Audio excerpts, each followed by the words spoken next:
Did you know tariffs once crashed the global economy? Rewind to the 1930s when a single trade policy turned a bad recession into the Great Depression. Fast forward to April 2025, and President Donald Trump's unleashing tariffs bigger than anything we've seen in decades. Is history about to repeat itself, or is Trump rewriting the playbook? Welcome to the History of Tariffs Lessons for Trump's Policy, a deep dive into the past to predict the future. If you're a history buff or a policy nerd, this one's for you. Let's step into the time machine. First, let's demystify tariffs. They're taxes the government puts on imported goods, like a fee to sell foreign cars or clothes in the United States. The goal? Protect local industries, raise cash, or pressure other countries. Sounds simple, but history shows tariffs can be a Pandora's box. Let's start with a disaster, the Smoot-Hawley Tariff Act of 1930. Picture the US in a recession with factories closing and jobs vanishing. Congress thought, let's protect American businesses. So, they jacked up tariffs on over 20,000 imported goods, some as high as 60%. Sounds like a plan, right? Wrong. Other countries like Canada and Europe were furious.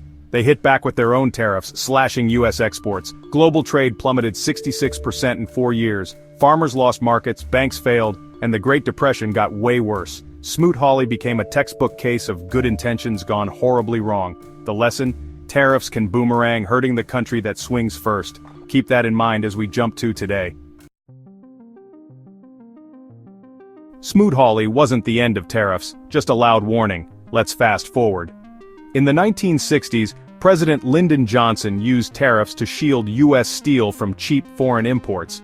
It saved some jobs but annoyed allies like Japan, who started building factories here instead. A mixed bag. Jobs stayed, but prices crept up. Then came Ronald Reagan in the 1980s. He's remembered as a free trade hero, but Reagan wasn't afraid to play the tariff card.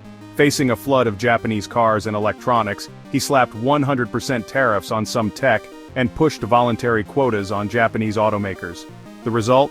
Japan sold fewer cars in the US, but they built plants in states like Ohio and Tennessee, creating jobs. Success? Sort of. American car makers got breathing room, but consumers paid more, about $1,000 extra per car by some estimates. Reagan also tried tariffs on Canadian lumber to help US loggers.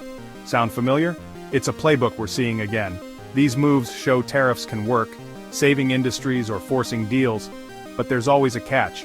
Someone, usually you and me, pays more at the store. So the big question here is, can tariffs ever win without a hidden cost? Now, let's zoom in on 2025. Trump's tariff strategy is like nothing we've seen before. Bigger, brasher, and legally creative. He's using emergency trade powers, officially called the International Emergency Economic Powers Act, or IEPA for short. Think of it as a presidential trade bazooka letting him impose tariffs without Congress saying a word. In April, he rolled out a 10% tariff on all US imports, $3 trillion worth of goods. China's hit hardest, with tariffs soaring to 245% on their products. Canada and Mexico face 25% on cars and parts unless they meet Trump's demands, like blocking Chinese goods sneaking through their borders. What makes this unprecedented? The scope. Smoot-Hawley was huge, but Trump's targeting entire supply chains in a globalized world. He's also playing a game of chicken, pausing those sky-high tariffs for 90 days on April 9th, except for China, to force negotiations. It's vintage Trump, swing big, then deal. Let's look at his track record. In his first term, Trump's tariffs on steel and aluminum brought some factory jobs back. US steel production jumped 8% by 2019. The United Auto Workers are cheering his 2025 auto tariffs, expecting more plants stateside. But there's a flip side. Those first-term tariffs cost consumers $900 more per household annually, from pricier washing machines to beer cans. Farmers got crushed when China retaliated, needing $28 billion in bailouts. History's whispering, victories come with bruises. Trump's betting he can dodge the Smoot-Hawley trap by moving fast and forcing deals. But with China slapping 125% tariffs on US goods, and Canada targeting $100 billion of our exports, the boomerang's already flying back. So, what can history teach us about Trump's tariff gamble? Let's break it down. Lesson 1. Tariffs ripple. Smoot-Hawley showed that taxing imports doesn't just hit foreigners, it can tank your own economy if others retaliate. Trump's team says they've studied this, targeting tariffs to avoid total collapse.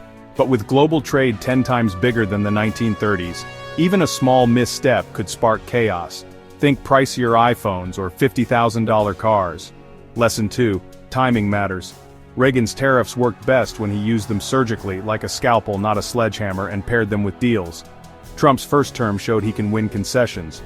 China bought more US crops after talks in 2020, but 2025's broader tariffs risk dragging on, and history says long trade wars bleed everyone. Lesson 3. Someone always pays. Every tariff success, steel jobs, auto plants, comes with a bill. Consumers paid more under Reagan. Farmers suffered under Trump 1.0. Today, Goldman Sachs predicts Trump's tariffs could cut US growth by 1% and hike inflation. Clean energy's at risk too, with tariffs spiking costs for EV batteries. My take? History doesn't repeat, but it rhymes. Trump's got a shot to boost US industries if he lands deals fast, like Reagan did. But if he overplays his hand, we could see Smoot-Hawley level pain in a TikTok world. The clock's ticking. 0.90 days to prove he's learned from the past. Let's wait and see. Will Trump dodge history's traps? Or are we headed for a sequel? From Smoot-Hawley's crash to Reagan's wins and losses, history's a treasure trove of lessons for Trump's tariff gamble. Will he carve a new path, or are we doomed to relive the past? That's the question keeping policy nerds like me up at night.